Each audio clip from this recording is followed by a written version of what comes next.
नहमदुहु व नसल्ली अला रसूलिहिल करीम अम्मा बाद फ़ाऊज़ु बिल्लाहि मिनश्शैतानिर रजीम बिस्मिल्लाहिर्रहमानिर्रहीम।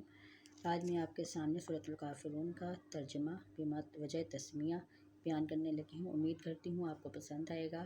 अगर आपको अच्छी लगती है मेरी वीडियो तो प्लीज़ लाइक करें, सब्सक्राइब करें, शेयर करें। जितना ज़्यादा हो सकेगा आप लाइक करेंगे, शेयर करेंगे, सब्सक्राइब करेंगे तो उतनी ही ज़्यादा मेरी वीडियोज़ आगे आप तक पहुँच सकेंगी। शुरू करते हैं। अऊज़ु बिल्लाहि मिनश्शैतानिर रजीम बिस्मिल्लाहिर्रहमानिर्रहीम। सूरतुल काफ़िरून। कुल या अय्युहल काफ़िरून ला अअबुदु मा तअबुदून वला अंतुम आबिदून मा अअबुद वला अना आबिदुम मा अबदतुम वला अंतुम आबिदून मा अअबुद लकुम दीनुकुम वलिय दीन। सदक़ल्लाहुल अज़ीम। जज़ाकल्लाह। सूरत का नाम और वजह तस्मिया। इस सूरत का नाम अल काफ़िरून है क्योंकि इसकी पहली आयत में ये लफ्ज़ आया है कुल या अय्युहल काफ़िरून। तर्जुमा, आप कहिए ए काफ़िरो। हज़रत इब्ने अब्बास रज़ियल्लाहु अन्हु से मरवी है कि ये सूरत मक्का में नाजिल हुई। तरतीब मुसहिफ़ के एतबार से इसका नंबर 109 है और तरतीब नुज़ूली के एतबार से इसका नंबर 18 है। इसमें 6 आयात और 1 रकू हैं। हज़रत अनस रज़ियल्लाहु अन्हु से मरवी है कि रसूल अकरम सल्लल्लाहु अलैहि वसल्लम ने फरमाया कुल या अय्युहल काफ़िरून चौथाई कुरान की बराबरी है। सूरतुल काफ़िरून के मज़ामीन। इस सूरत में मुशरिकीन के अमाल से बेज़ारी का इजहार किया गया है और इखलास के साथ अल्लाह ताला की इबादत करने का हुक्म दिया गया है और कफ़ार के इस तमा को भी ख़त्म किया गया है कि कभी मुसलमान दीन और इबादत में इनसे समझौता नहीं करेंगे। सूरतुल काफ़िरून का बामुहावरा तर्जुमा। बिस्मिल्लाहिर्रहमानिर्रहीम। शुरू करती हूँ अल्लाह के पाक नाम से जो बड़ा मेहरबान नहायत रहम करने वाला है। आप कहिए ए काफ़िरो, मैं इनकी इबादत नहीं करता जिनकी तुम इबादत करते हो, वरना तुम इसकी इबादत करने वाले हो जिसकी मैं इबादत करता हूँ, और ना मैं इनकी इबादत करने वाला हूँ जिनकी तुम इबादत करते हो, और ना तुम इसकी इबादत करने वाले हो जिसकी मैं इबादत करने वाला हूँ। तुम्हारे लिए तुम्हारा दीन है और मेरे लिए मेरा दीन है। सूरतुल काफ़िरून का शान नज़ूल। हज़रत इब्ने अब्बास रज़ियल्लाहु अन्हु से मरवी है कि कुरैश ने हज़रत रसूल अकरम सल्लल्लाहु अलैहि वसल्लम से ये कहा कि आपको इतना माल देंगे कि आप मक्का के अमीर तरीन शख्स हो जाएंगे और आप जिस औरत से शादी करना चाहेंगे उससे आपकी शादी कर देंगे। आप हमारे माबूदों को बुरा कहना छोड़ दें। अगर आप ऐसा ना करें तो हम आपके सामने एक और पेशकश करते हैं। आपने पूछा वो क्या है? उन्होंने कहा आप 1 साल तक हमारे मबूदों यानी लात व उज़्ज़ा की इबादत करें और 1 साल तक हम आपके मबूद की इबादत करेंगे। आपने फरमाया मैं देखता हूँ अल्लाह की तरफ से क्या हुक्म नाजिल होता है। फिर इसके जवाब में सूरतुल काफ़िरून नाजिल हुई और ये आयत नाजिल हुई। इस सूरत में तमाम काफ़रों से ख़ताब नहीं है बल्कि इन काफ़रों से ख़ताब है जिनके बारे में रब्बुल इज़्ज़त को पता था कि वो तादम मर्ग ईमान नहीं लाएंगे। इस सूरत में 4 आयात एक जैसी हैं, यानी दूसरी और चौथी, तीसरी और पाँचवीं। इन आयात पर यह एतराज़ होता है कि इन आयात का मानी व मफ़हूम एक ही है और ये तकरार फ़ायदामंद चीज़ नहीं है। बलीग़ कलाम में गैर फ़ायदामंद चीज़ नहीं होती। पहला जवाब ये है कि दूसरी आयत पहली आयत की तकीद है, यानी कि दूसरी आयत पहली आयत की तकीद है। दूसरा जवाब ये है कि आयत 2, 3 ज़माना हाल पर और आयत नंबर 4, 5 ज़माना इस्तक़बाल पर महलूल हैं। ख़ुलासा ये है कि रसूल अकरम सल्लल्लाहु अलैहि वसल्लम ने फरमाया ना मैं ज़माना हाल में तुम्हारे मबूदों की इबादत करता हूँ, ना ही मैं ज़माना मुस्तक़बिल में तुम्हारे मबूदों की इबादत करूँगा।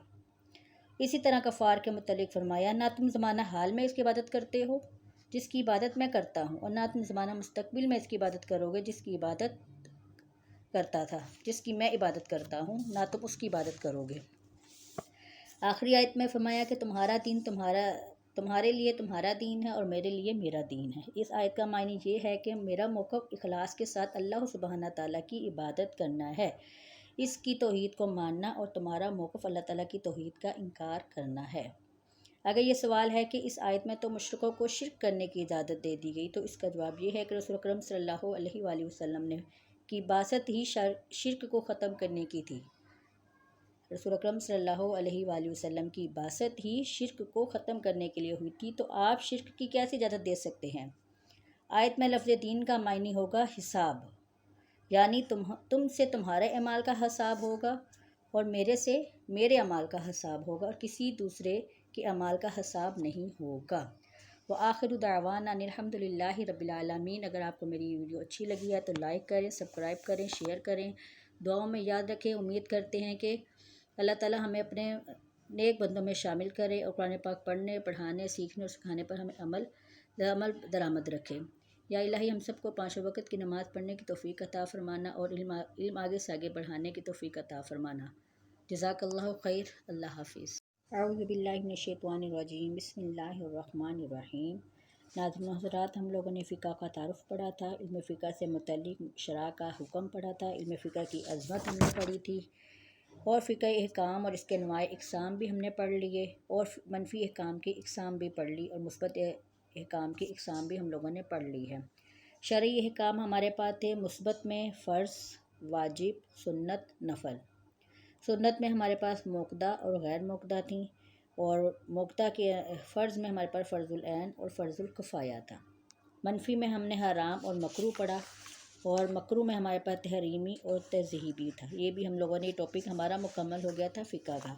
آج ہم لوگوں نے مثبت احکام کے اقسام پڑھنی ہے، جس میں ہمارے پاس فرض ہے۔ نمبر 1 پر ہمارے پاس فرض ہے مثبت احکام کی، مثبت یعنی کہ امر حکم ہمارے پاس ہے فرض۔ اب ہم نے فرض کے متعلق کہ ہمارے اوپر کیا کیا چیزیں فرض لاگو ہیں جو ہمارے لیے ضروری ہیں، وہ ہم نے آج سے شروع کرنی ہے۔ نمبر 1 پر ہے ہمارے پاس ذات باری تعالیٰ کی ذات و صفات، یعنی اللہ تعالیٰ کی ذات و صفات کے بارے میں ہم لوگوں نے پڑھا عقائد متعلقہ من ایمان۔ ذات باری تعالیٰ کی ذات صفات یعنی اللہ تعالیٰ پر ایمان لانا۔ عقائد میں سب سے پہلے ذات باری تعالیٰ اور اس کی صفات کے بارے میں عقائد کا جاننا بہت ضروری ہے۔ نمبر 1، اللہ ایک ہے، کوئی اس کا شریک حصے دار نہیں، نہ اس کی ذات میں، نہ اس کی صفات میں، نہ اسما میں۔ وہ واجب الوجود ہے، اس کا وجود ضروری ہے۔ قدیم ہے یعنی ہمیشہ سے ہے، ازلی کے معنی بھی یہی ہیں۔ باقی ہے یعنی ہمیشہ رہے گا، تا زندگی تا قیامت تک رہے گا۔ جس میں تمام صفات پائی جائیں تو وہ اس بات کا مستحق ہے کہ لوگ اس کی عبادت کریں۔ نمبر 2، وہ بے پرواہ ہے کہ کسی کا محتاج نہیں، تمام جہان اس کا محتاج ہے۔ نمبر 3، اس ذات کا ادراک سمجھنا عقلاً محال ہے کہ کیونکہ جو ذات عقل میں آتی ہے اس کی کوئی حد ہوتی ہے، جس کی حد ہو وہ جسم رکھتا ہے۔ اللہ تعالیٰ جسم سے پاک ہے۔ اس کی ذات و صفات کے سوا سب چیزیں حادث، ختم ہونے والی ہیں۔ نہ وہ کسی کا باپ، نہ بیٹا، نہ اس کے لیے بیوی ہے۔ نمبر 6، زندگی میں اللہ تعالیٰ کا دیدار نبی اکرم صلی اللہ علیہ وسلم کے لیے خاص ہے اور آخرت میں ہر مسلمان کرے گا۔ نمبر 7، وہ جو چاہے جیسا چاہے اس کو کرنے پر وہ قادر ہے، کوئی اس کے ارادے سے باز رکھنے والا نہیں ہے، نہ اس کو اونگ آتی ہے نہ نیند آتی ہے۔ صدق اللہ العظیم۔ نمبر 2 پہ ہمارا ہے عقائد و نبوت۔ عقائد و نبوت۔ نمبر 1، نبی اس انسان کو کہتے ہیں جس سے اللہ تعالیٰ ہدایت کے لیے وحی بھیجے۔ سب کے رسول ملائکہ بھی ہو سکتے ہیں، جب کہ رسول ملائکہ بھی ہو سکتے ہیں۔ نمبر 2، بہت سے نبیوں پر اللہ تعالیٰ نے کتابیں، صحیفے اتارے۔ ان میں سے 4 مشہور ہیں: تورات حضرت موسیٰ علیہ السلام پر، زبور حضرت داؤد علیہ السلام پر، انجیل حضرت عیسیٰ علیہ السلام پر، قرآن مجید جو کہ افضل کتاب، سب سے افضل، نبی اکرم صلی اللہ علیہ وآلہ وسلم پر نازل ہوئی۔ اِنَّا نَحْنُ نَزَّلْنَا الذِّکْرَ وَإِنَّا لَهُ لَحَافِظُونَ۔ ترجمہ: بے شک ہم نے قرآن کو اتارا اور ہم ضرور اس کے نگہبان ہیں۔ نمبر 4، جو شخص نبی سے نبوت کا زوال جائز جانے وہ کافر ہے۔ نمبر 5، نبی کا معصوم ہونا ضروری ہے۔ نمبر 6، حضور اکرم صلی اللہ علیہ وآلہ وسلم کو علم شاہد بھی ہے، علم غیب بھی، لیکن سب رب العزت کا عطا کردہ ہے۔ نمبر 7، تمام انبیاء علیہ السلام اپنی قبروں میں اس طرح وحیات حقیقی زندہ جیسے دنیا میں تھے۔